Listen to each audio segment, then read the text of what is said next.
سلام بہادر امام حسین پیش کریں آپ کی آمد کے لیے بآواز بلند صلوات.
تقدیر ملی کی جاگیر ملی.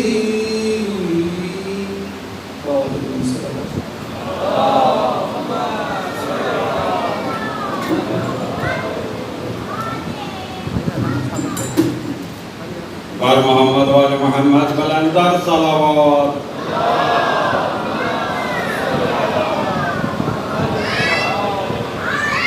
ہمارے یہاں گلشن آباد میں جو ہمارے سنی برادر روز تنظیم صاحب، اسد منظور صاحب، وقار عالم صاحب، ابرار شیرازی صاحب ہیں، اور منتصر نعیم قریشی صاحب ہیں، طارق عزیز صاحب ہیں، شیخ تحسین صاحب ہیں، اور چودھری جاوید صاحب. مولا قدرتاً پاک کے صدقے میں، شہدائے کربلا کے صدقے میں ان کی توفیقات میں اضافہ فرمائے اور ان کو اجر عظیم عطا فرمائے. سجاد کی اسیری کا اس مومن بے گناہ کو رہائی عطا فرما. ان دعاؤں کی قبولیت کے لیے بآواز بلند صلوات. اب میں شاعر اہل بیت جناب تنویر حیدر صاحب سے ملتمس ہوں کہ وہ اپنا کلام 5-10 منٹ کے اندر اگر آج کر لیں تھوڑا مختصر ہو بہتر. ان کی آمد کے لیے بآواز بلند صلوات. پڑھ لیجیے.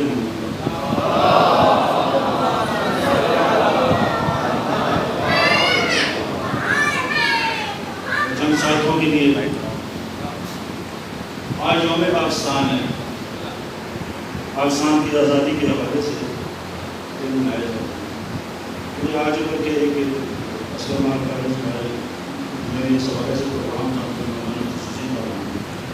میں نے اس کو موقع دیکھا کہ ہمیں ان چیزوں کو چھوڑنا نہیں چاہیے. کیا ہے کہ وہاں زیادہ بہتر طریقے سے آواز بلند کی جا سکے تو وہاں بھی ہم نے اپنی بات کی. تو ایک قطع 4 مسٹر یوم پاکستان کے حوالے سے کہ ایک صدی سے کھو چکے تھے ہم جسے، ایک صدی سے کھو چکے تھے ہم جسے، ہم نے اس پہچان کو حاصل کیا. ایک صدی سے کھو چکے تھے ہم جسے، ہم نے اس پہچان کو حاصل کیا. اور 5 تن کے 5 ناموں کے طفیل، 5 تن کے 5 ناموں کے طفیل ہم نے پاکستان کو حاصل کیا. پڑھ لیجیے.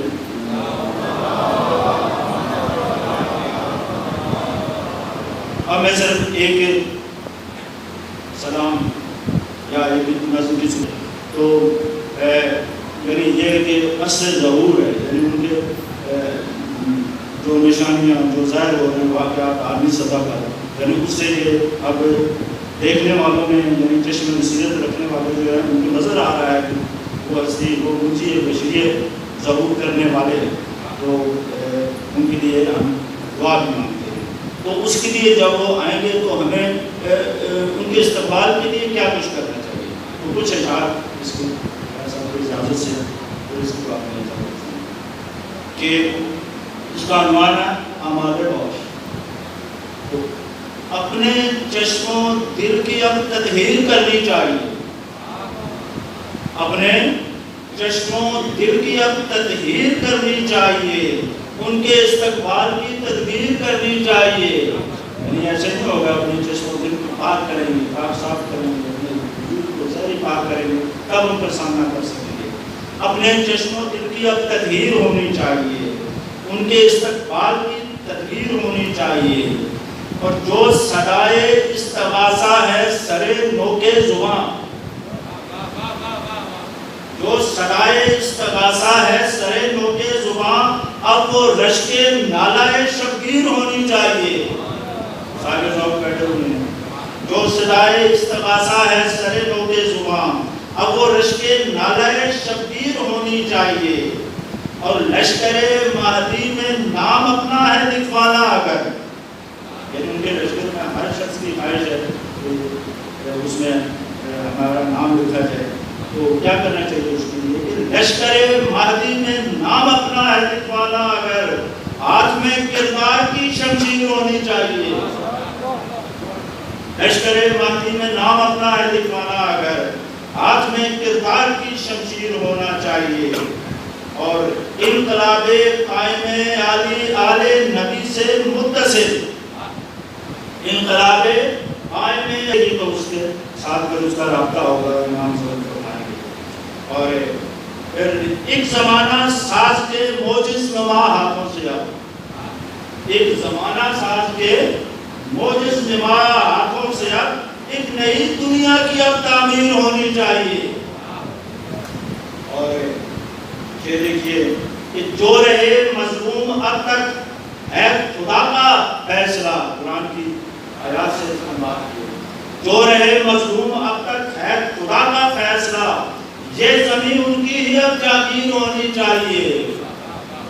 جو رہے مظلوم اب تک ہے خدا کا فیصلہ. یہ زمین ان کی ہی اب جاگیر ہونی چاہیے. اور یہ اہم جو ہے نا آج کے حوالے سے جو امام عصر کے ہیں منتظر اب منتشر. جو امام عصر کے ہیں منتظر اب منتشر ان کے ہاتھوں کی بنی زنجیر ہونی چاہیے. آج دیکھیں امام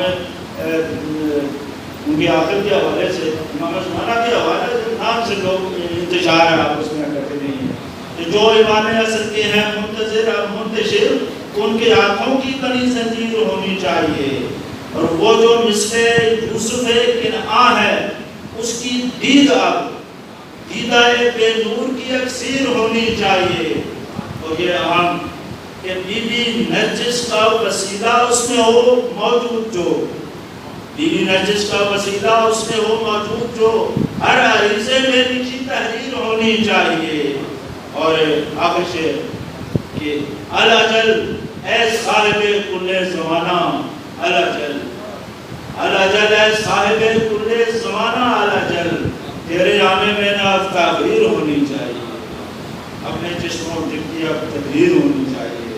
ان کے استقبال کی تدبیر ہونی چاہیے. درود پڑھیے.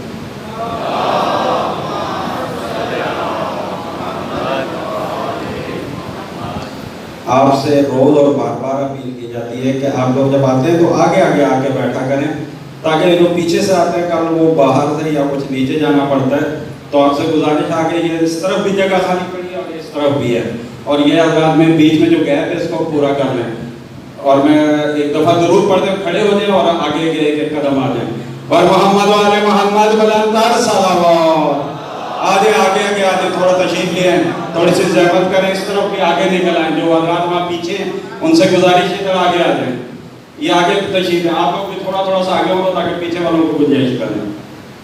آپ حضرات سے گزارش ہے کہ جو آپ ادھر بیٹھے ہیں آپ کے آگے ساری جگہ خالی پڑی ہوئی ہے.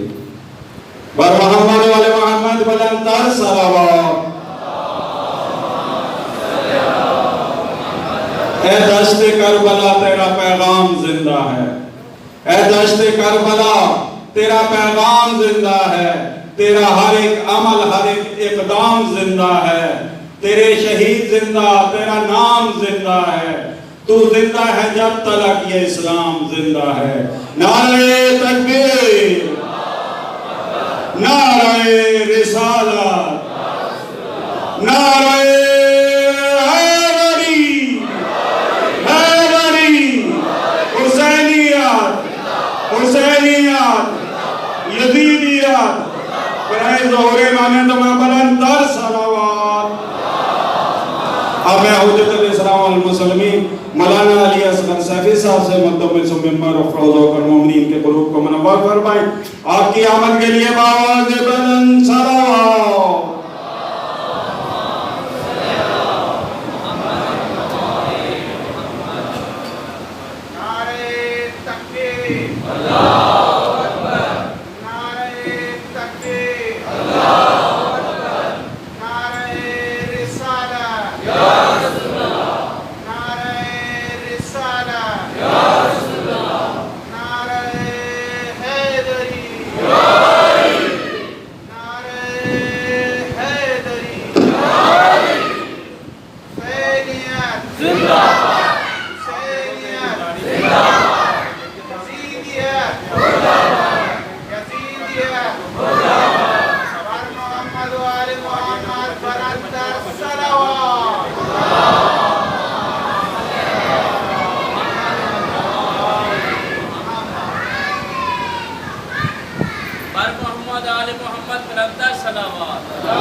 اسلام اور تشیع کی عظمت و سربلندی کے لیے صلوات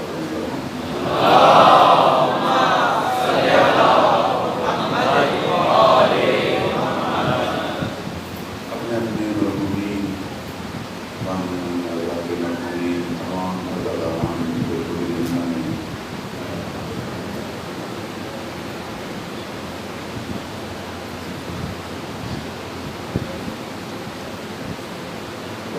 ہماری اس دعا کو اپنی باتوں میں قبول و منظور کرنا اور مومن کے درجات بلند فرما، محمد والے محمد کے ساتھ ناشور فرما، ہمارے گناہوں کو معاف کرنا، ہم سب کو مولا کا حقیقی ناصر بننے کی توفیق عطا فرما۔ پروردگار ہم سب کے دلوں کے شر سے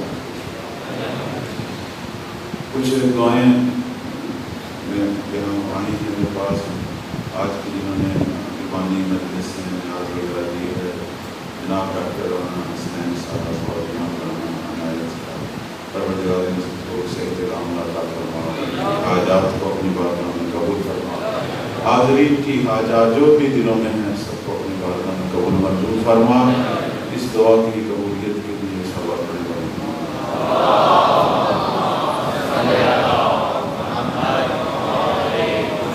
اعوذ باللہ من الشیطان الرجیم، بسم اللہ الرحمن الرحیم، الحمدللہ خالق العباد واسطۃ النعمات ومسیح البحار ومقصد النجار، لیس لأولیتہ ابتداء ولا لأزلیتہ انقضاء، هو الأول لم يزل الباقی بلا أزل، خرجت له الجباه وحدته الشفاء، والصلاة والسلام وتحية والإكرام على أشرف الخلائق أجمعين، إمام المرسلين وخاتم النبيين، سيدنا وحبيبنا وشفيع ذنوبنا وطبيب قلوبنا أبي القاسم محمد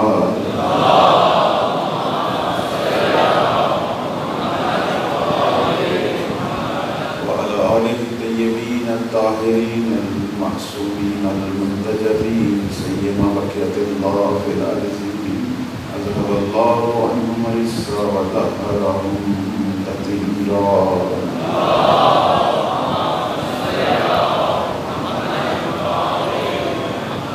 رحمة الله على محبيهم ولعنة الله على أعدائهم أجمعين. أما بعد، فقد قال الله تبارك وتعالى في كتابه المجيد: أعوذ بالله من الشيطان الرجيم، واعلموا أن الله يحيي الأرض بعد موتها، قد بين لكم الآيات لعلكم تعقلون. صلى الله عليه وسلم.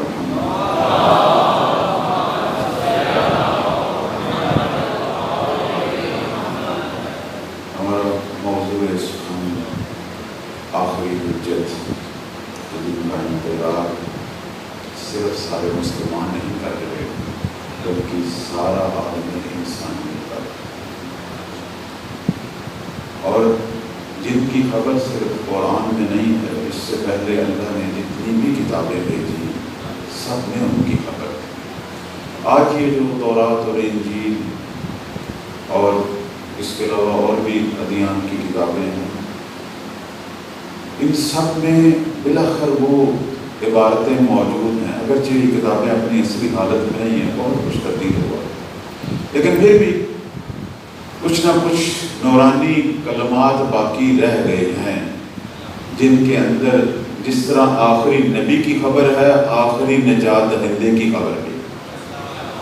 مثلا یہی دنیا مسیح ان کی انجیل میں آخری نجات دہندے کو مسیح موعود یا انسان کا فرزند، چونکہ عیسیٰ کو کہتے ہیں اللہ کا فرزند، لیکن آخری نجات دہندے کو کہتے ہیں انسان کا بیٹا آنے والا ہے۔ حضرت عیسیٰ کہتے ہیں ایک انسان کا بیٹا نجات دینے والا آنے والا ہے، اس کے انتظار میں اپنے گھر کے دروازے کھول کے رکھو، یعنی یہ اشارہ ہے کہ اپنی تیاری کر کے رکھو۔ اسی طرح تورات کے اندر انہیں سرور میکائیل کہا گیا، یہ جو زرتشتی مذہب ہے اس کے اندر انہیں سوشیانس کہا گیا، یعنی نجات دینے والا۔ ہندو کہتے ہیں ان کا نام کالیکا ہے، بدھ مت کہتے ہیں ان کا نام پانچواں بدھا ہے۔ جو کچھ بھی نام دیں، جو مرضی لقب دیں، لقب تو ہمارے یہاں بھی بہت زیادہ میرے مولا کے، لیکن جو صفات بیان کرتی ہیں وہ ایک ہی ہیں، وہ مہدی زہرا کی۔ جتنی بھی صفات بیان ہوئی ہیں سب مذاہب کے اندر سب یہ کہتے ہیں جب وہ آئے گا پوری دنیا کو عدل و انصاف سے بھرے گا، ایک ہی حکومت پوری دنیا پر قائم ہوگی جو آسمانی حکومت ہوگی، جس کے اندر سارے انسان، ساری مخلوقات جو ہے وہ امن اور چین سے زندگی گزاریں گے، پھر دنیا میں کوئی کسی پر ظلم نہیں کرے گا۔ یہ ساری چیزیں تمام ادیان میں بیان ہوئی ہیں۔ ایک نکتہ جو آپ کی خدمت میں بیان کروں گا، زرتشتی مذہب عام طور پر تصور یہ تھا کہ یہ شاید مذہب یعنی آسمانی مذہب نہ ہو، لیکن اب جو دور حاضر کی تحقیق ہے، شیعہ سنی علماء اس موضوع پر کتابیں بھی لکھ چکے ہیں، وہ یہ کہتے ہیں کہ یہ بھی بلاخر ایک دین تھا حضرت عیسیٰ سے پہلے کا، لیکن اس کے اندر انحرافات آئے اور یہ مجوسی مذہب میں بدل گیا، اور آج یہ دو خداؤں کے قائل ہو گئے۔ وہ تو دنیا عیسائیت بھی تین خداؤں کی قائل ہے، تثلیث کے قائل ہیں، یہودی بھی دو خداؤں کے قائل ہیں۔ تو بلاخر اللہ نے 1,24,000 نبی بھیجے۔ اب یہ جو قرآن و حدیث میں 30 کے قریب نبی ہیں، صرف یہ تو نہیں ہے نا، بہت سارے نبی بھیجے ہیں جن کے ناموں کا ہمیں پتہ نہیں ہے، لیکن قرآن یہ کہہ رہا ہے کہ وَلِكُلِّ قَوْمٍ ہَادٍ، اللہ نے کوئی قوم چھوڑی نہیں، ہر قوم میں اپنا ایک ہادی بھیجا تاکہ دنیا پر حجت تمام۔ تو اب ان میں سے ایک یہی زرتشت بھی تھا۔ اس کی کتاب جو ایسا ہی لگا جیسے یہ کوئی زرتشتیوں کی کتاب نہیں ہے، یہ مسلمانوں کی کتاب ہے۔ اب میں وہ عبارت کا ٹکڑا آپ کی خدمت میں پیش کرتا ہوں۔ زرتشت کہتے ہیں کہ عرب کا پیغمبر آخری پیغمبر ہوگا جو مکہ کے پہاڑوں میں پیدا ہو۔ اب یہ بات کب ہو رہی ہے؟ حضرت عیسیٰ کی ولادت سے پہلے، کہ عرب کا پیغمبر آخری پیغمبر ہوگا جو مکہ کے پہاڑوں کے درمیان پیدا ہوگا۔ اس کی نشانی یہ ہے کہ وہ اپنے غلاموں کے ساتھ بیٹھ کر کھائے پیے گا، یعنی کوئی نظام طبقاتی، جیسے ہمارے نبی نے ہر نظام طبقاتی ختم کر دیا۔ انہوں نے کہا کسی کو کسی پر کوئی فضیلت نہیں ہے، نہ عرب کو عجم پر، نہ کسی کالے رنگ کو کسی سفید رنگ پر، کسی کو کسی پر فضیلت نہیں ہے۔ فضیلت کا ایک ہی معیار ہے، جس کا جتنا تقوی زیادہ اتنا وہ زیادہ فضیلت کا، یہ قانون ہے اسلام۔ لہذا انہوں نے غلاموں والا طبقہ، آقا غلام، یہ سارے ختم کر دیے تھے اور اس کی مذمت کی تھی۔ اس لیے اسلام نے ایسا ایسا غلامی والا جو مرحلہ ہے، یہ جو انسانوں کو غلام بنایا جاتا تھا، اسلام نے ایک دم تو ختم نہیں کیا، لیکن اس کی اتنی حوصلہ شکنی کی۔ کوئی بھی گناہ ہوتا تھا کفارہ غلام آزاد کر، فلاں اگر تجھے کوئی خیرات یا خدا کی طرف سے کوئی نہیں مل رہا، اتنے غلام آزاد کر، یعنی بار بار لوگوں کو حوصلہ افزائی اور یہ ساری چیزیں۔ تو عرض خدمت یہ ہے کہ خود ہمارے چوتھے امام، ان کا کام ہی یہی تھا کہ سارا سال غلام خریدتے تھے، ان کی تربیت کرتے تھے، پھر انہیں اللہ کی راہ میں آزاد کرتے تھے۔ تو اب زرتشت یہ کہہ رہا ہے کہ اس پیغمبر کی ایک صفت یہ ہے کہ یہ غلاموں کے ساتھ بیٹھے گا، اور یہ ہمارے پیغمبر کی عظمت تھی۔ لکھا ہوتا تھا، اسے پتہ نہیں چلتا تھا کہ میں نبی کون ہے، صحابی کون ہے، اس انداز سے بیٹھا کرتے تھے، یہ پیغمبر کی عظمت تھی۔ تو اب زرتشت بھی یہی کہہ رہا ہے کہ یہ اپنے غلاموں کے ساتھ بیٹھے گا۔ اس کے بعد جو اگلا جملہ اس نے کہا، کہنے لگا اس پیغمبر کی ایک بیٹی ہوگی جس کا نام شاہ زمان ہوگا، کہ جسے اللہ دنیا میں بادشاہ قرار دے گا۔ صلوات پڑھیں پر محمد و علیہ۔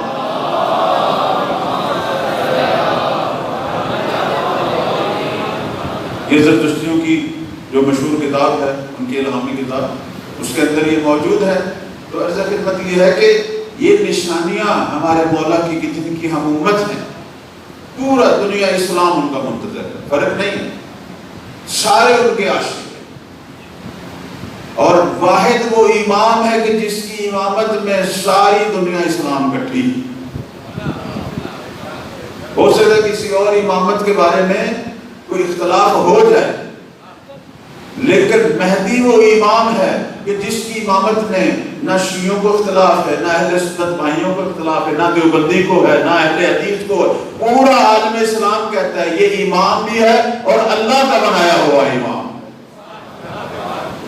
باقیوں کو ہو سکتا ہے وہ کہیں ہمارے اپنے بنائے ہوئے ہیں، لیکن یہاں وہ کہتے ہیں، سارے کہتے ہیں یہ اللہ کا بنایا امام ہے۔ اور اس کی دلیل ہمارے بھائی کیا دیتے ہیں؟ چونکہ ان کی کتابوں میں، صحیح بخاری، صحیح مسلم، سب کتابوں میں یہ حدیث موجود ہے کہ جب یہ ہستی آئے گی تو وہ جو ایک اللہ کا نبی جو آسمان چہارم پر موجود ہے، جو منتظر ہے اسی کے آنے کا، وہ بھی آئیں گے۔ اور نماز کا جب وقت ہوگا تو مولا کہیں گے کہ اے فرزند مریم، آپ پیغمبر خدا ہیں، تشریف لائیں آگے، ہم آپ کی امامت میں نماز پڑھتے ہیں۔ تو وہ آگے سے کہیں گے کہ یہ فضیلت آپ کو حاصل ہوئی ہے، آج مریم کا بیٹا زہرا کے بیٹے کے پیچھے نماز پڑھے گا۔ اور اس بات پر ہمارے پیغمبر فخر کیا کرتے تھے کہ کیف انتم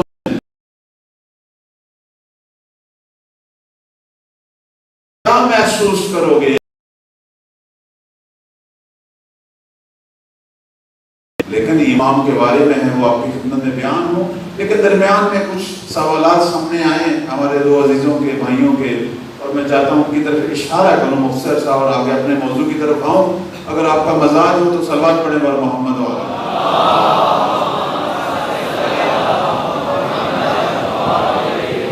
ایک برادر عزیز شاید یہاں موجود ہوں، کہیں انہوں نے سوال کیا کہ آپ جو ہمیں یہ واقعات سناتے ہیں کہ بارے میں امام ملتے ہیں، لوگوں سے ملاقات کرتے ہیں، تو وہ بلاخر اس کے بارے میں ہم نے یہ بھی پڑھا ہے کہ مولا کا جو آخری نائب تھا، نائب چہارم، چونکہ مولا کے غیبت صغریٰ میں 4 نائب تھے، 70 سالہ زمانہ 4 نائب۔ سب سے پہلے جو نائب تھے وہ جناب عثمان ابن سعید عمری، یہ بہت بڑی شخصیت تھی، اس نے 3 اماموں کی نیابت سنبھالی۔ یہ امام نقی علیہ السلام کے نائب، امام عسکری علیہ السلام کے نائب، اور بعد میں ہمارے 12ویں امام کے نائب۔ بہت بڑی شخصیت تھی، اور انہوں نے 6 سالہ دور نیابت انجام دیا۔ ان کے بعد ان کے بیٹے جناب محمد ابن عثمان جو ہے، محمد بن عثمان عمری، انہوں نے حکم امام سے، البتہ ان کی نیابت کا اعلان بھی ہمارے 11ویں امام کر گئے تھے۔ انہوں نے 40 سالہ نیابت کی، اور جب ان کا وقت وفات آیا پھر مولا کی طرف سے خط آیا، اور حسین ابن روح بہت بڑی ہستی تھی، صاحب کرامات، انہوں نے نیابت سنبھالی، 21 سال تک یہ نائب رہے۔ اور پھر جب ان کا وقت وفات آیا تو پھر علی بن محمد سمری، انہوں نے 3 سالہ دور نیابت جو ہے وہ سنبھالا۔ البتہ یہ سوال بھی ایک برادر کا تھا، موبائل پہ آیا تھا کہ ہمیں 4 نائبین کا تھوڑا سا تذکرہ ہو جائے، اور یہ متبرک تذکرہ ہو گیا، پروردگار قبول کرے۔ اور یہ جو 4تھے نائب تھے، جب ان کا وقت وفات آتا ہے تو مولا کا خط آتا ہے۔ خط کیا آتا ہے؟ ان کے بعد دنیا سے تم کوچ کرنے والے ہو۔ مولا اس کو خبر دیتے ہیں، یہ امام ہے نا، یہ پروردگار کا نمائندہ ہے زمین پر، اللہ تعالیٰ کی دیے ہوئے علوم ہیں، وہ بلاخر خدا نے جتنا علم غیب دینا ہے اللہ نے اسے دیا ہوا۔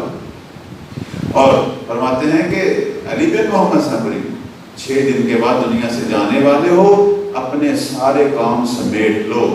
اور اس کے بعد فرماتے ہیں اب غیبت صغریٰ کا وقت ختم ہو چکا ہے، اب غیبت کبریٰ کا وقت شروع ہو رہا ہے۔ اب جب تک سفیانی کا خروج یہ علامات ظہور ہے، اور آسمانی آواز جب تک نہیں آئے گی اس وقت تک اگر کوئی میرے مشاہدے کا دعویٰ کرے گا وہ سمجھا جاتا ہے مشاہدے سے مراد مولا کی زیارت، مشاہدے سے مراد مولا کی ملاقات نہیں میرے عزیزان۔ یہ عربی کا لفظ ہے، تو جن کا لفظ ہے ان سے پوچھا جائے نا۔ عرب کہتے ہیں زیارت کے لیے لفظ موجود ہے، ملاقات کے لیے لفظ موجود ہے، دیکھنے کے لیے لفظ موجود ہے۔ مشاہدے کا مطلب نیابت ہوتی ہے، یعنی کوئی امام کی طرف سے ذمہ داری کا اظہار کرے کہ مولا نے مجھے یہ عہدہ دیا ہے، یعنی مولا یہ کہہ رہے ہیں کہ نشانیوں کے آنے تک اب کوئی میرے جھوٹی نیابت کا دعویٰ کرے اس کی تکذیب کرو۔ امام نے ملاقات سے نفی نہیں کی، زیارت سے نفی نہیں کی۔ اگر زیارت اور ملاقات سے نفی کرنی ہوتی تو لفظ زیارت استعمال کرتے، یہ بھی عربی کا لفظ ہے، لفظ ملاقات بھی عربی کا لفظ ہے، رویت بھی عربی کا لفظ۔ فرمایا اگر کوئی میرے مشاہدے، اب لفظ مشاہدہ کو عربی ڈکشنری میں دیکھیں، یعنی مشاہدہ کیا ہے؟ یعنی دعویٰ، جس کے اندر دعویٰ ہو، جس کے اندر یہ دعویٰ ہو کہ مجھے یہ ذمہ داری ملی ہے۔ اور ہمارے ارد گرد کچھ ایسے لوگ رہتے ہیں جنہوں نے اپنی جھوٹی دکانیں بنائی ہوئی ہیں، فلانے پیر صاحب، فلانے مرشد صاحب، ان کا مولا سے رابطہ ہے، اور جن کی ایک نشانی ہے کہ یہ آپ کو مجتہدین سے دور کریں گے، تقلید سے دور کریں گے، نماز سے دور کریں گے۔ اس قسم کے کذاب ہمارے ہاں بھی موجود ہیں، ان کی خبر مہدی ظاہر نے اس وقت دے دی تھی۔ ان سے ہوشیار رہنا ہے، اور جو مولا کے نائب ہیں ان کے دامن کو پکڑ کے رکھنا ہے۔ صلوات پڑھیں بر محمد و آلہ۔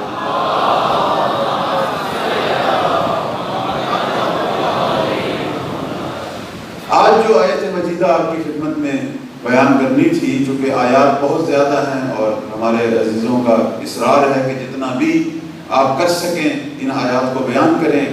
سورہ توبہ کی یہ آیت ہے 105 نمبر، پروردگار فرما رہا ہے وَقُلْ اِعْمَلُوا فَسَيَرَى اللَّهُ عَمَلَكُمْ وَرَسُولُهُ وَالْمُؤْمِنُونَ۔ پروردگار ہمیں فرما رہا ہے کہ اے نبی نے کہو تم عمل کرو، عمل تو انجام دو، تمہارے عمل کو تین ہستیاں دیکھ، ہمارے اعمال کو دیکھ رہے ہیں، اور فرما رہا ہے وَالْمُؤْمِنُونَ، مومنین کی ایک جماعت، وہ صاحبان ایمان خاص گروہ ہے، مومنین کی ایک جماعت۔ اب اس کے ذیل میں احادیث یہ بتاتی ہیں کہ یہاں مومنین سے مراد سارے مومن نہیں ہیں، کیونکہ یہ اللہ نے کہا ہے مومن، اللہ اس کو مومن کہتا ہے جس کا ایمان کامل ہوتا ہے۔ اور آل محمد کے علاوہ دنیا میں کوئی ایسے نہیں ہے کہ جو یہ دعویٰ کریں کہ ہمارا ایمان کامل۔ تو اس لیے ہمارے ان کے تمام امور پر ان کی نگاہ ہے، اور ہر دور میں ایک پیغام کرو کہ میرا عمل جو ہے وہ پتہ نہیں کوئی دیکھ رہا نہیں دیکھ رہا، تین آنکھیں ہیں، تین ہستیاں ہیں جن تک یہ عمل پہنچ رہا ہے۔ تو اب اس آیت کی روح اور پیغمبر کے بعد جس ہستی کی بارگاہ میں پہنچ رہے ہیں اسے مہدی زہرا کہتے ہیں۔ صلوات پڑھیں بر محمد و آلہ۔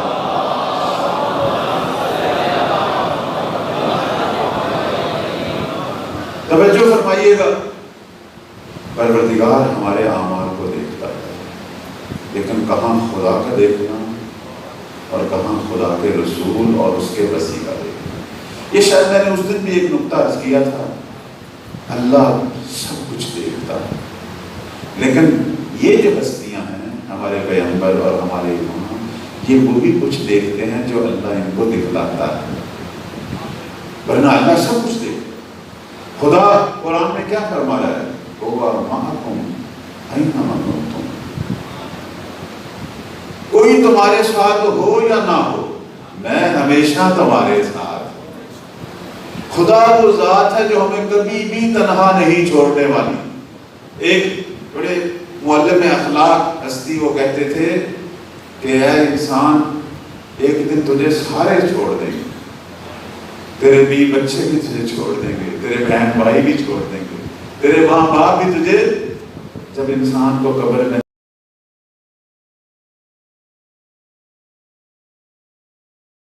لیکن ہاں ہمارا عقیدہ ہے وقت کے امام آتے ہیں، تسلی دیتے ہیں، بخشش شفاعت میں کیوں نہیں ہمارے مولا کا ہوتا ہے، لیکن وہ بھی چلے جاتے ہیں۔ ایک ذات ہوتی جو کہتی ہے میرے بندے تو گھبرانا، میں ہوں تیرے پاس، اور وہ پروردگار۔ اور آپ کی خدمت میں عرض کروں، یہ جو دنیا ہے یہ تو ایک چھوٹا سا پیریڈ ہے۔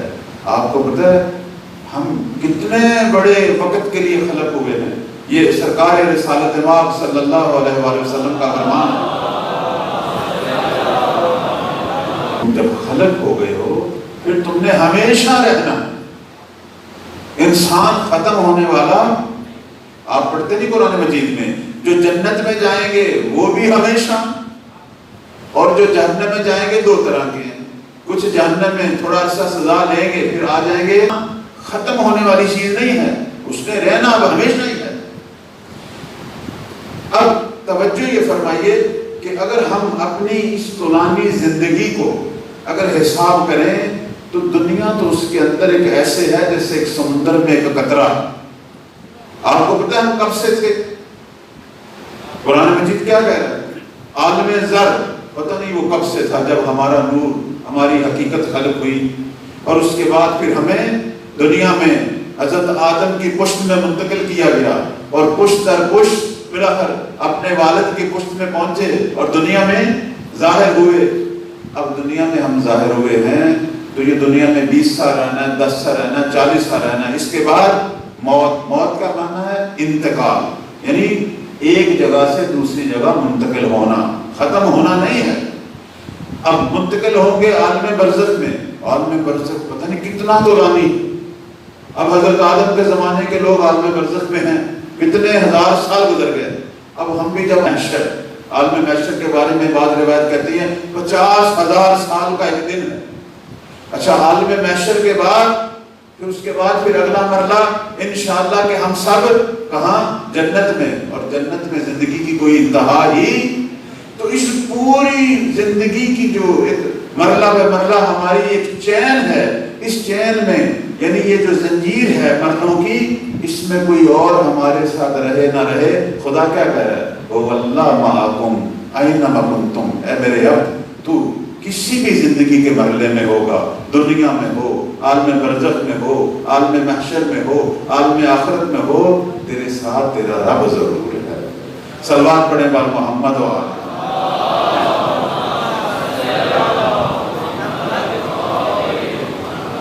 تو عزیزاً، خدا ہمارے اعمال کو دیکھ، ہمارے پیغمبر اور امام تک اعمال پہنچ رہے ہیں، ملائکہ پہنچاتے ہیں، منتظر ہیں۔ اور میں نے یہ کل بھی عرض کیا تھا، ہمارے اندر صلاحیت ہے انقلاب برپا کرنے کی، جانے دینے کے لیے ہم تیار ہیں، اور بہت زیادہ عظمت ہے آج کے مسلمانوں کی۔ ہمارے پیغمبر فخر کیا کرتے تھے، کہتے تھے انہوں نے مجھے دیکھا نہیں ہوگا لیکن مجھ پر ایمان رکھتے تھے، اپنے اصحاب پر فخر کیا کرتے تھے۔ تمام مسلمان کہتے تھے کہ آخر الزمان کے مسلمان میں پیغمبر کے بھائی ہیں۔ تو اصحاب کہتے تھے پھر ہم کیا ہیں؟ تم میرے صحابی ہو، تم مجھے دیکھتے ہو، میرے معجزات دیکھتے ہو، میری لسان سے وہی سنتے ہو، لیکن انہوں نے مجھے کاغذ پر پڑھا ہوگا، اور تم سے زیادہ مجھ پر ایمان رکھتے ہوں گے، تم سے کم ایمان نہیں رکھتے ہوں گے، اور جانے دیں گے، اور کیا کچھ وہ کریں گے اسلام کے لیے۔ فرماتے تھے وہ میرے بھائی ہیں، بھائیوں کی مانا۔ یہ ساری چیزیں اپنی جگہ، لیکن ایک بات ہے، وہ یہ ہے ہمارے اندر چونکہ اصلاح کا، تربیت کا وہ کام جو ہونا چاہیے تھا وہ نہیں ہوا، لہذا اگر انقلاب برپا ہو جائے اس انقلاب کو باقی نہیں رکھ سکتے۔ انقلاب تو لا سکتے ہیں، لانے میں تو کوئی حرج نہیں۔ اب آپ دیکھیں ہمارے مولا نے جب حکومت نے ملی تو سرکار نے جب حکومت شروع کی تو پوری دنیا پکار اٹھی میرے مولا کی حکومت۔ یہ تاریخ شیعہ سنی تواریخ میں لکھا ہوا ہے کہ جب امیر المومنین نے حکومت شروع کی تو اصحاب پیغمبر ایک ہی بات کہتے تھے، ہمیں عصر رسالت یاد آ گیا۔ کیوں؟ کیونکہ میرے مولا نے جس طرح پیغمبر بیت المال کو تقسیم کرتے تھے اسی طرح بیت المال کو تقسیم کیا کہ کوئی فرق نہیں چھوڑا، میں علی میں اور عرب کے غلام میں کوئی فرق نہیں چھوڑا۔ یہ مولا علی کہتے ہیں۔ ہاں اس سے پہلے کچھ حصے تقسیم ہو رہے تھے، بھئی مہاجروں کا اتنا بنتا ہے، انصار کا اتنا، مہاجروں میں قریش کا اتنا، قریش میں ازواج کا اتنا، اصحاب کا اتنا، اہل بیت، وہ جو کیٹیگری بن گئی تھی، البتہ وہ جنہوں نے بنائی تھی ان کا اپنا فلسفہ ہو، لیکن جب مولا کے پاس حکومت آئی انہوں نے کہا جو نظام رسالت کا ہے وہی امامت کا، اسی طرح انہوں نے نظام جو ہے وہ بیت المال کا، اور فرمایا جس طرح سرکار نماز پڑھتے تھے ویسے ہی پڑھنی۔ تو عرض خدمت یہ ہے کہ لوگ خود کہتے تھے کہ ہمیں اثر رسالت یاد آ گیا، لیکن میرے مولا کا ایک مسئلہ تھا، وہ یہ تھا کہ اصحاب کو اور یاران کو، انصار کو جب مولا نے عہدے دیے، لیکن وہ بات نہیں تھی، چونکہ بہت سارا کام ہونے والا تھا جو وہ نہیں سامنے آ رہا تھا، اور امیر المومنین بہت سختی کیا کرتے تھے اپنے گورنروں پر، اور ان کو خط لکھا کرتے تھے، نہ جو بلاغہ میں موجود ہیں، فرمایا کرتے تھے مجھے پتہ ہے تم میں علی کی طرح نہیں بن سکتے، لیکن کم از کم میری مدد تو کرو، وَسِدَادٍ، علی کی 4 چیزوں میں مدد کرو، اپنے تقوی کا خیال رکھو، اجتہاد، کوشش کرو اچھے سے اچھا کرنے کی، اور اپنے اندر پاکیزگی پیدا کرو، اور فرماتے تھے کہ اپنے رویے ایک دوسرے سے بہتر کرو۔ دیکھنا اب ہم سب مسلمان، سب عزیزان، سب شیعہ، اہل سنت بھائی سب کچھ ہیں، بعض وقت بہترین نمازی ہوتے ہیں، عزادار 1 نمبر، بہترین ماتمی، لیکن خود ہمیں پتہ ہے کہ چھوٹی چھوٹی باتوں میں ایک دوسرے کو برداشت نہیں کر رہے،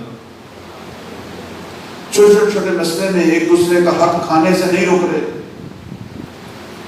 آپ کو پتہ ہے یہ جو جوتیاں بال پڑی ہوئی ہیں، شریعت یہ کہتی ہے کہ کسی کو یہ حق نہیں ہے کہ کسی کی جوتی پر اپنا جوتا رکھے، اس پر بھی شریعت جو ہے وہ نوٹس لے رہی ہے، فقہی مسئلہ ہے کہ ہم کسی کی جوتی پر بھی جوتا رکھنے کا حق، چونکہ وہ اس کی ملکیت ہے، اور کوئی بندہ پسند نہیں کرتا کہ میری جوتی پر کسی کا جوتا، لہذا وہ راضی نہیں ہوگا۔ شریعت تو اس حد تک جو ہے وہ ان کو احتیاط کو دیتی ہے، کہاں لوگ ایک دوسرے کی کس چیز پر قابض ہو جاتے ہیں، کیا کچھ کھا جاتے ہیں۔ ہمارے ہم اپنے آپس ایک دوسرے کو دیکھیں، کیوں میرے مولا کا دل زخمی ہے، وہ یہی تو کہتے ہیں کہ او شیعو تم نے ایک دوسرے پر رحم کرنا چھوڑ، میں کیسے ظہور کروں؟ وہ کہاں ہیں کہ جن کے اندر عفت اور پاکیزگی ہے، جن کے اندر ایک دوسرے کو معاف کرنے کا جذبہ ہے، جو ایک دوسرے کے ساتھ ہم دل ہیں، جن کے اندر تقویٰ ہے، مولا تو ان کے منتظر ہیں۔ تو جب ہم نے پوری دنیا کو زندہ کرنا ہے عزیزان، تو پہلے خود تو زندہ ہونا، جب پوری دنیا پر مہدی کی حکومت برپا کرنی ہے تو پہلے یہ چند فٹ کے وجود پر تو حکومت برپا کرنا۔ تو جب ہم اکائیوں میں اس وجود پر حکومت برپا کریں گے تو پھر دہائیوں میں بدلیں گے، پھر سینکڑوں میں بدلیں گے، پھر ہزاروں میں بدلیں گے، اور جب ہزاروں میں بدلیں گے اس کو بھی اذن خدا حاصل ہو جائے گا، پھر مہدی پر بھی حجت تمام ہو جائے گی، اور پھر دنیا خانہ کعبہ سے زہرا کے لال کو طلوع ہوتا دیکھے گی۔ صلوات پڑھیں بر محمد۔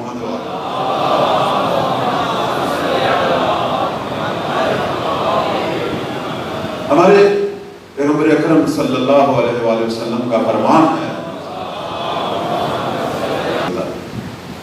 تو اس کے 5 دشمن ہوتے ہیں۔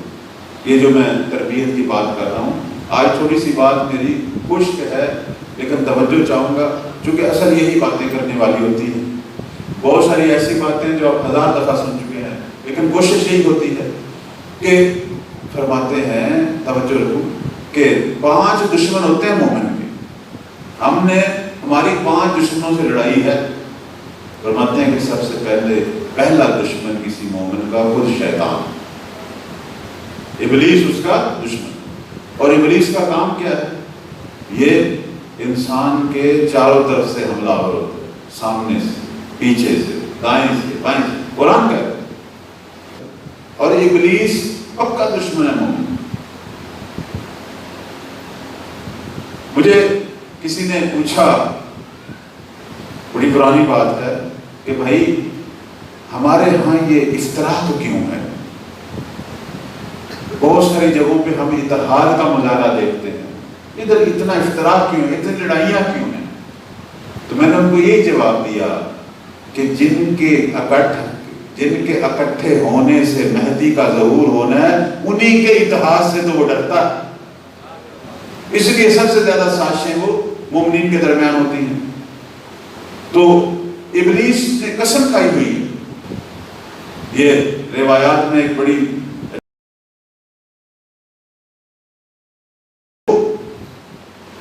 پرورتی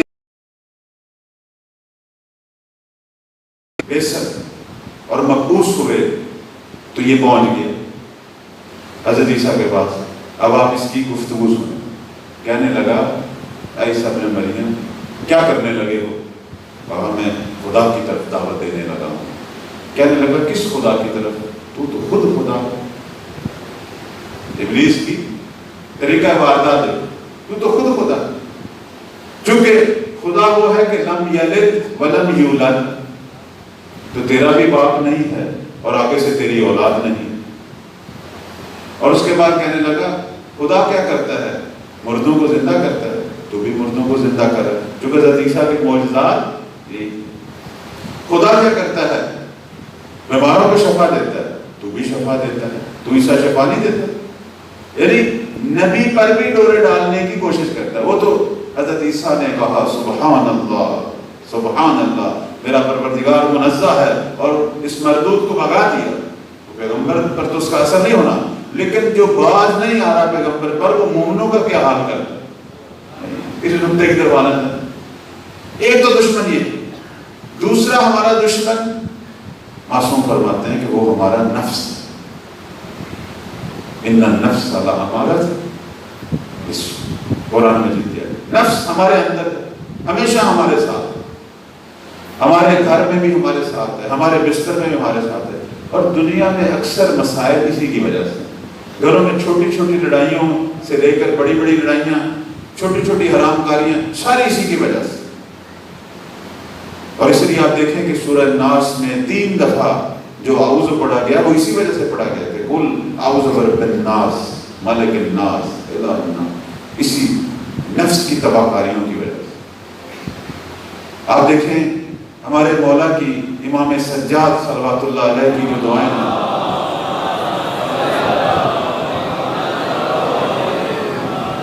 ان دعاؤں کو پڑھیں تو وہ جو 15 مناجات ہیں، یہ ہمارے علماء قنوت میں پڑھا کرتے ہیں، پڑھنی چاہیے، یہ ہمارا خزانہ ہے ہمارے پاس۔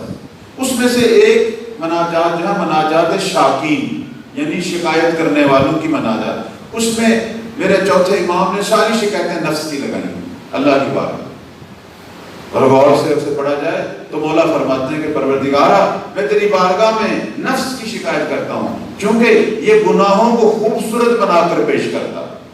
نفس کا ایک کام یہی ہے نا، ہمارے لیے توجیہ کرے گا، گناہ کروا لے گا اور پھر ہمیں تسلی دے گا کہ کوئی بات نہیں، بلکہ اس سے کوئی ایک جہت نکالے گا کہ بھئی ٹھیک کیا تم نے، یہ جو کہتے ہیں نا ٹھیک کیا، یا ایک گندے عمل کو اتنا حسین بنائے گا، اتنی اس میں لذت پیدا کرے گا کہ ہم سے وہ کروائے۔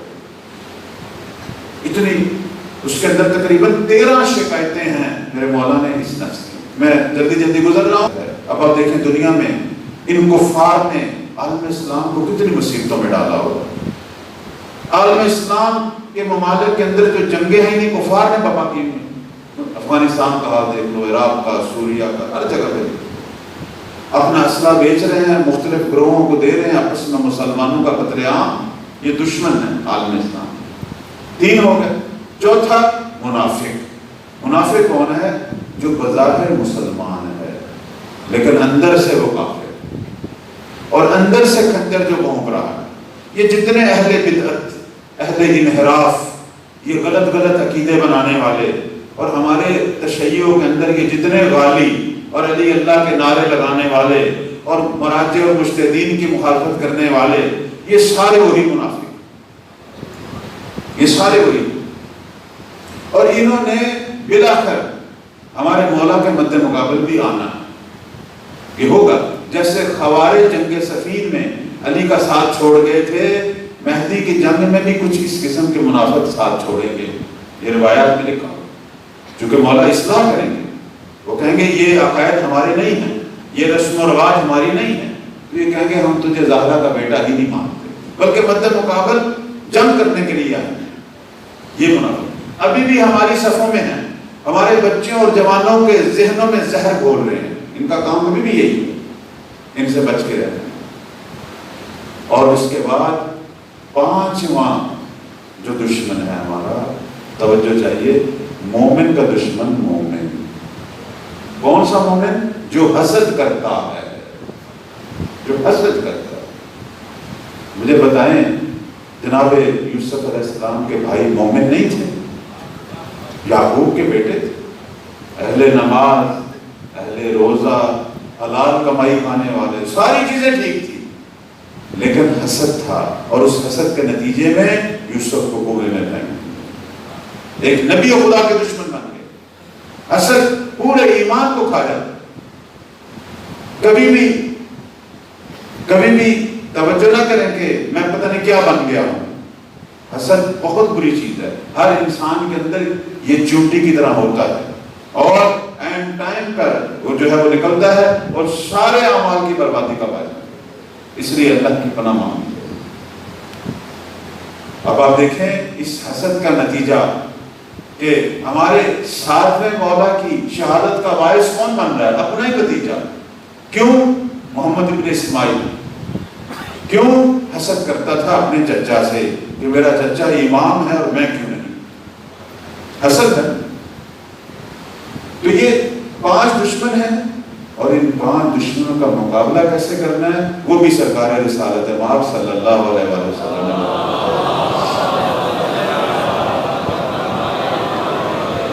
تین صفتیں پیدا کرنی، اور یہ وہی صفات ہیں جو کربلا کے حسینیوں میں تھی اور جو کل مہدی کے ناصروں میں ہوں. یہ 3 صفتیں بیان کروں گا کہ جس کے بارے میں ہمارے نبی فرمایا کرتے تھے کہ یہ صفات صدیقین کی ہیں. صدیقین کا مقام انبیاء کے مقام سے نہیں تھے، لیکن 4 بڑے بڑے مقام: انبیاء، صدیقین، شہداء، صالحین. یہ بڑے بڑے درجے ہیں. سب سے پہلا مقام نبی کا، وہ خدا بنا کے بھیجتا، وہ سب سے اوپر ہے. صدیق کون ہے؟ نبی کے بعد والا، جو نبی کا وصی بنتا ہے، جو ولی بنتا ہے. جیسے امیر المومنین کو جو لقب ملا ہمارے پیغمبر سے، الصدیق الاکبر. مولا علی کو کہا کرتے تھے کہ اس عالم اسلام میں اگر کوئی صدیق ہوں تو وہ میں، صدیق اکبر میں. اور اس کے بعد شہداء کا مقام، جیسے مالک، جیسے حبیب ہیں. اور اس کے بعد جیسے جنگ بدر کے اصحاب. اور اس کے بعد صالحین، جیسے جناب عمار ہیں، جیسے جناب بہت ساری شخصیات، ابو ذر ہیں، سلمان، یہ سارے صالحین، اور بہت سارے علماء مراتب. تو فرمایا کرتے تھے کہ 3 صفتیں اپنے اندر پیدا کرو، خدا تمہیں صالحین سے صدیقین کے مقام تک لے جائے. وہ 3 صفتیں میں نے صرف بیان کر دی، اپنا فریضہ پورا ہو جائے گا انشاءاللہ. فرماتے تھے کہ یہ مجھے پروردگار نے عطا کی. وہ 3 صفتیں کیا ہیں؟ خدا کی قضا پہ، اللہ نے جو مقدر ہمارا بنایا ہے اس پہ راضی. البتہ مقدر عام طور پر سمجھ نہیں آتا. بعض دفعہ ہم اپنے ہی اعمال کو کہہ دیتے ہیں کہ یہ جی میرے مقدر میں لکھے ہوئے تھے یہ گناہ. نہیں، گناہوں سے تعلق نہیں ہے مقدر. مقدر اور چیز. مقدر یہ ہے ایک کی آنکھیں ہیں، ایک نابینا پیدا ہو گئی. اچھا خاصا آدمی، کچھ بھی نہیں ہوا، لیکن ایک دم بیمار ہو گیا، کوئی پتہ نہیں سمجھ. بیٹا، بچے دنیا سے چلے گئے. یہ ہے مقدر، یعنی جس کا میرے اعمال سے تعلق نہ ہو. ہاں، خدا نے مجھے طاقت دی ہے، پیسہ دیا ہے، خوبصورتی دی ہے، علم دیا ہے. اب میں اگر خود اچھے عمل کروں گا تو اس کی جزا پاؤں گا، اور اگر برے عمل کروں گا سزا پاؤں گا. اس لیے قرآن مجید اور روایات میں یہی ہے کہ جو تو شر انجام دیتا ہے وہ تیرا کام ہے، وہ اللہ کی طرف سے نہیں ہے. ہاں، جو تو خیر انجام دیتا ہے وہ خدا کی طرف سے، جو کہ خدا نے تجھے خود حکم دیا تھا کہ کار خیر. تو مقدر یعنی وہ چیزیں جس میں بے بس ہوں. میرے مولا نے بڑا خوبصورت انداز سے مقدر کی تشریح کی. انہوں نے کہا کہ ایک کام جو تو نہیں کرنا چاہتا ہو جائے یا جو تو کرنا چاہتا ہے نہ ہو, اسے کہتے ہیں مقدر. لیکن اپنے اعمال, اپنی بدیاں بدکاریاں, عام طور پر ہمارے معاشرے میں یہی ہوتا ہے کہ بعض کا کوئی برے لوگ سامنے آ جاتے ہیں, کسی کا بچہ بگڑ جائے, برا ہو جائے, کہتا ہے جی میرے تو مقدر میں یہی لکھا ہوا ہے. نہیں, یہ مقدر کی بات نہیں. جو کام ہم خود بہتر کر سکتے ہیں اور نہیں کیا, یہ اس کا مقدر سے تعلق نہیں. کسی کا بچہ نشے میں پڑ گیا ہے, یا کوئی جوان کوئی منشیات کی طرف چلا گیا, بدکاری کی طرف چلا گیا, برے کاموں کی طرف چلا گیا, اس کا تعلق مقدر سے نہیں. لہذا پہلی جو چیز ہے وہ یہ ہے کہ جو خدا نے مقدر کیا ہے اس پہ تو راضی ہے. اور دوسرا پیغمبر فرماتے ہیں کہ اگر کوئی آزمائش آئے اس پر تو صبر کر. دوسری صفت آزمائش پر صبر کرنا. اور تیسری صفت فرماتے ہیں کہ خدا کی نعمات کا شکر ادا. اور ہم دیکھتے ہیں کہ اصحاب کربلا میں یہ تینوں چیزیں, خود سید الشہداء کے آخری جو جملے جو ان کی لسان مبارک سے آئے وہ یہی تھے کہ رزقاً بقضاء, خدایا تو نے جو مقدر کیا میں راضی ہوں. وصبراً ببلاء, اور تیری طرف سے جو آزمائش ہے اس پر حسین صبر کر رہا. اور شب عاشور انہوں نے باقاعدہ پروردگار کی حمد و ثنا کی کہ جو کچھ بھی تو نے ہمیں دیا ہے, اور اگر ہماری مقدر میں تو نے شہادت دی ہے تو اس نعمت پر بھی تیری حمد و ثنا کرتے ہیں. تو یہ تین صفتیں اگر انسان اپنے اندر پیدا کر لے, یقین مانے پیغمبر فرماتے ہیں کہ وہ صدیقین کے مقام تک پہنچ جاتا ہے. صلوات پڑھیں پر محمد و آلہ.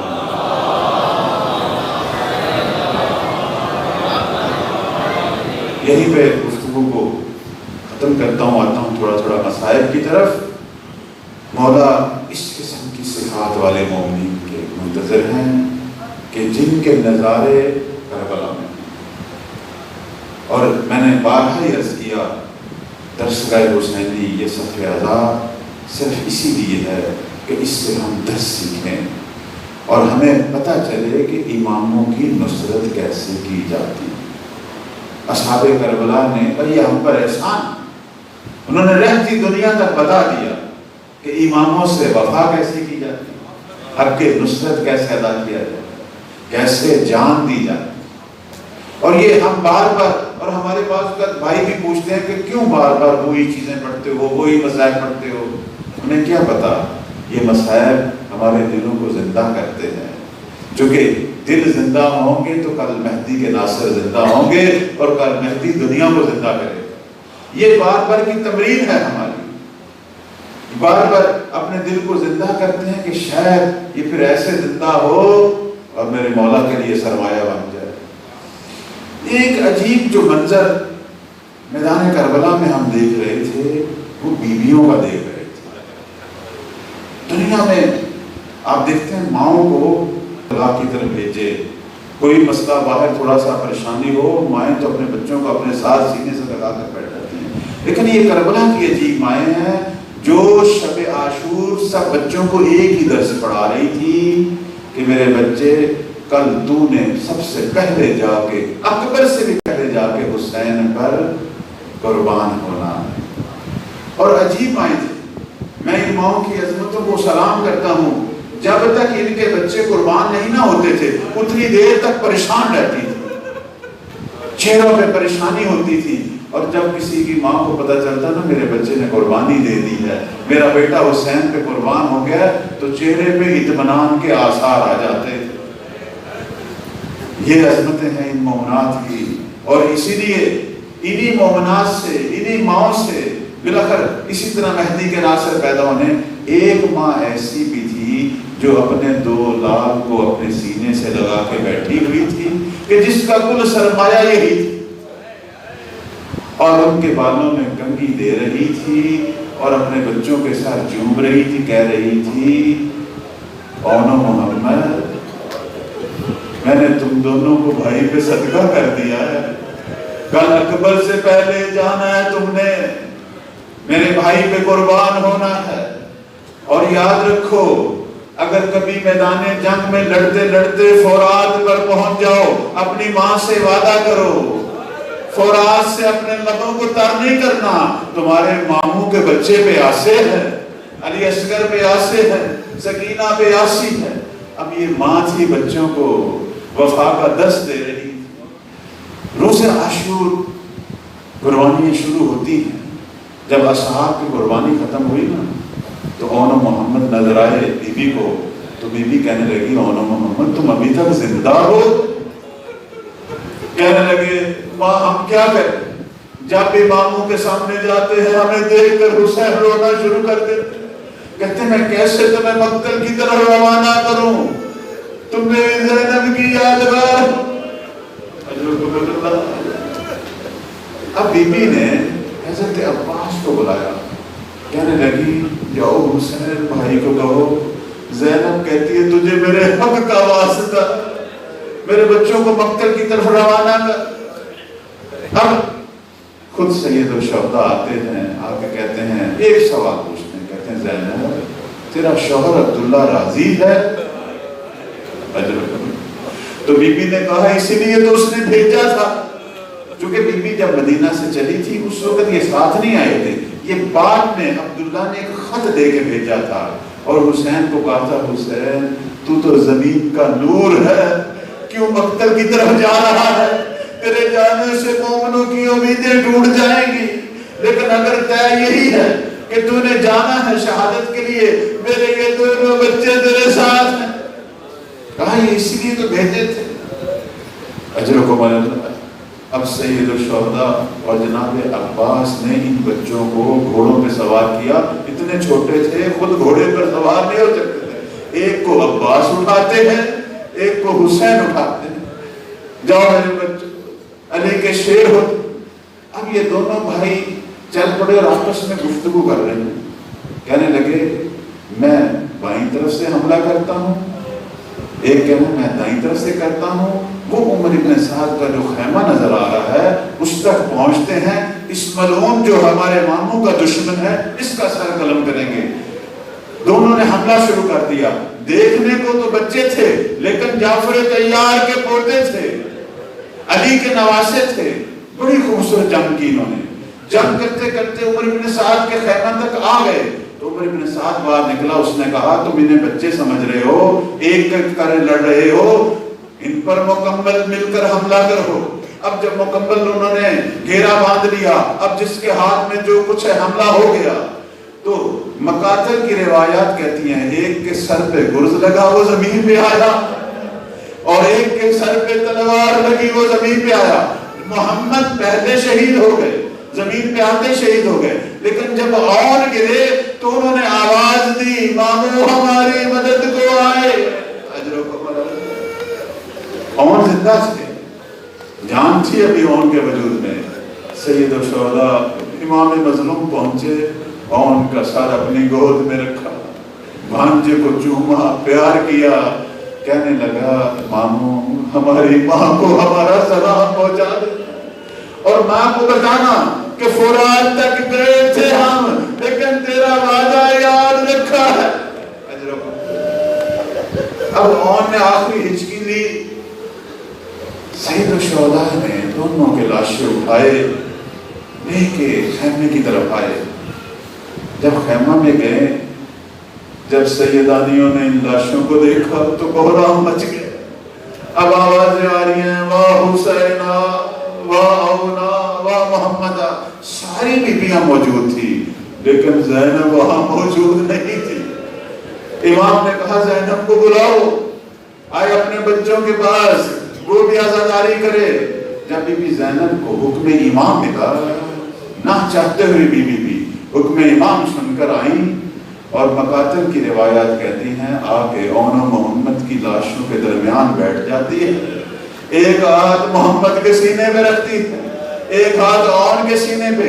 ان دونوں پہ نہیں روئی، صرف یہ رو کر کہا اون و محمد میرا بھائی حسین تنہا رہ گیا، کاش میرا کوئی اور بچہ بھی ہوتا، میں حسین پہ قربان کرتی۔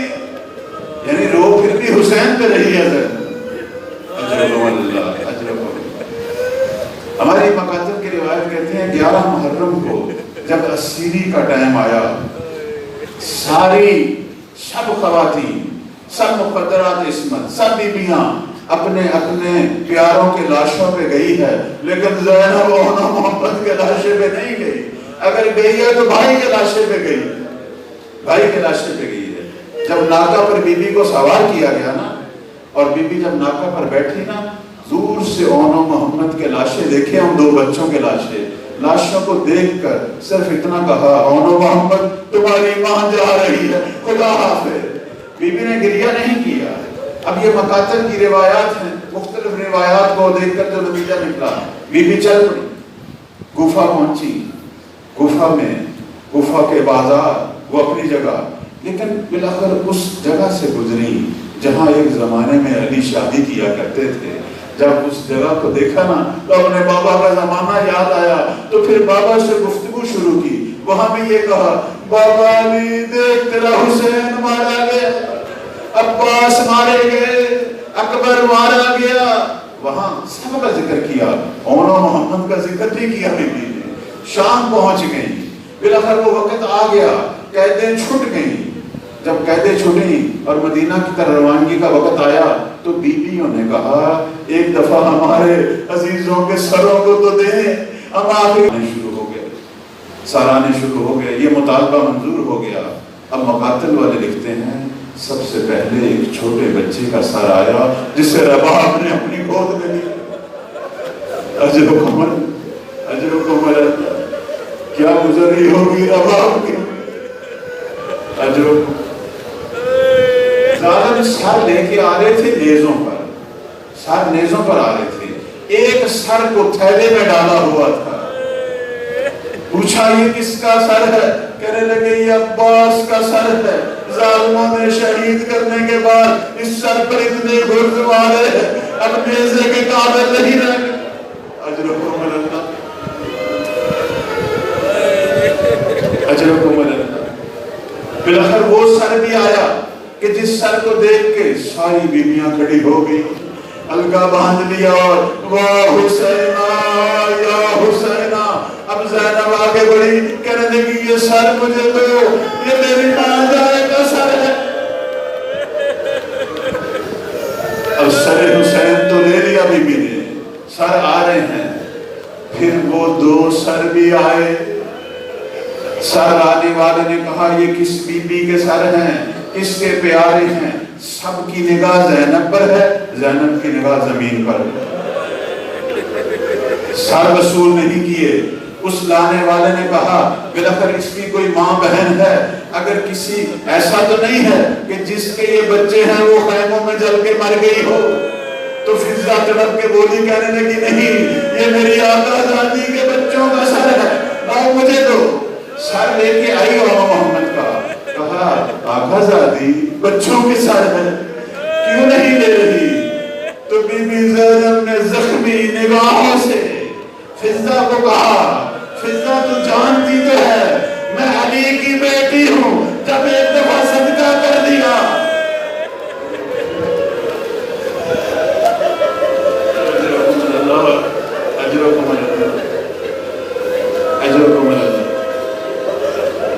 اب واپس مدینے کی طرف روانہ ہو گئے، مدینے کی طرف چل پڑے۔ درمیان میں کربلا سے گزر ہوا، قبریں سب کی دیکھی، بی بی سب قبروں پہ گئی، اونا محمد کی قبر پہ نہیں۔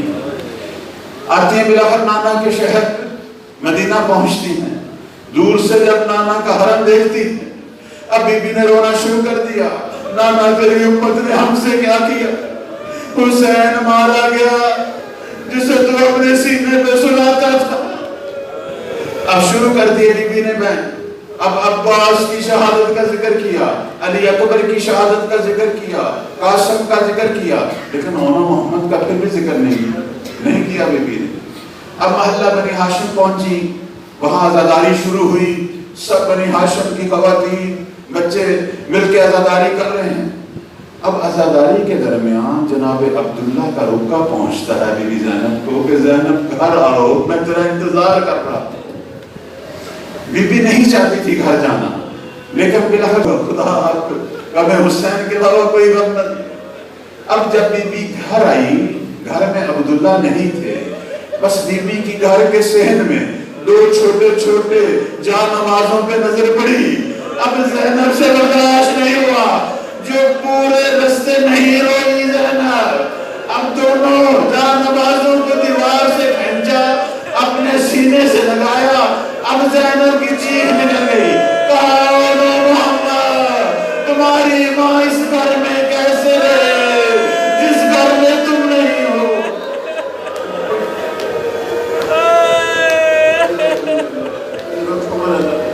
اب زینب کیسے اس گھر میں رہے؟ بی بی کا گریہ شروع ہو گیا۔ اب عبداللہ آتے ہیں، دیکھتے ہیں وہ زینب جو مدینے سے گئی تھی وہ اور تھی، اب جو لٹ کر آ رہی ہے۔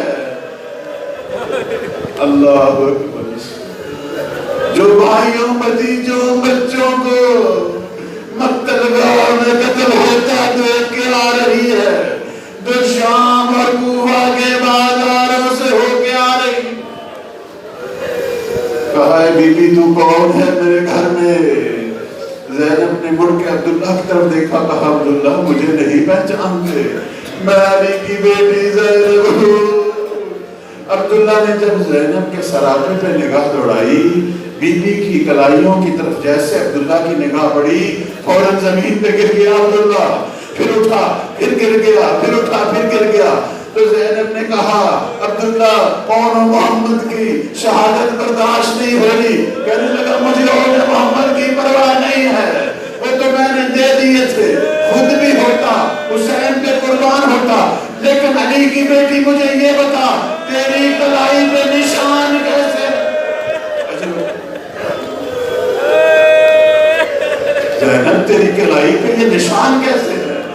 ابھی بھی زینب نے رونا شروع کر دیا، کہا عبداللہ تو کیا جانتا ہے؟ کوفہ اور شام کے بازار، ہاتھوں میں رسیاں، عبداللہ ہاتھوں میں رسیاں اور اشکیہ کے تازیانے۔